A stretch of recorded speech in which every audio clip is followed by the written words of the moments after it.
muusika juurde, me võtame läbi mõned liikumissammud, siis me hakkame liikuma, liikumine on kigiga. Te näete, mis on vaja teha. Esiteks te hakkate liikuma koha peal, võtan aseni sinna poole ja põrkate lihtsalt raskusega lähete alla, alla, alla ja põrkate kenasti üles. Ehk siis selline asend.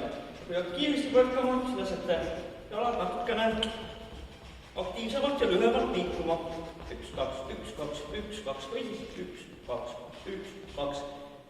Otsa vaates 1, 2, 1, 2, 1, 2. Hästi, see oli nüüd täitsa tavaline liikumine. Sealt me läheme edasi-tagasi liikumisele, kus te hüppate lihtsalt edasi, toote tagantele natuke lähemale, tagasi, ees sai liikuma natuke lähemale, eks 1, 2, 1, 2, jalad tulevad lähemale, see tuleb lähemale ja kogu aeg 1, 2, 1, 2, 1, 2, 1, 2, 1, 2, 1, 2, 1, 2, 1, 2, 1. Küljevahetus käib võimalik kiirelt. Hopp. Hästi, siis on meil külje liikumine. Külje saab liikuda nii, et hüppate lihtsalt küljele, küljele. Aga nii tavaliselt väga kiiresti ei jõua. Selle jaoks te astute natukene jalaga selja poole, tõukate ennast sinna, võtate aseni.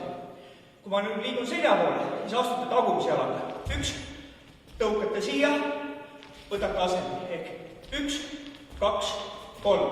1, 2, 3. Ja kiiresti käib 1, 2, 3. 1, 2, 3. 1, 2, 3. 1, 2, 3. Sellised. Ja nüüd on, ma igaks näitan seda küljevad niipidi ka.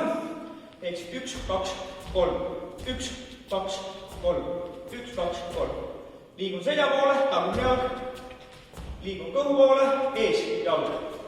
1, 2, 3. 1, 2, 3.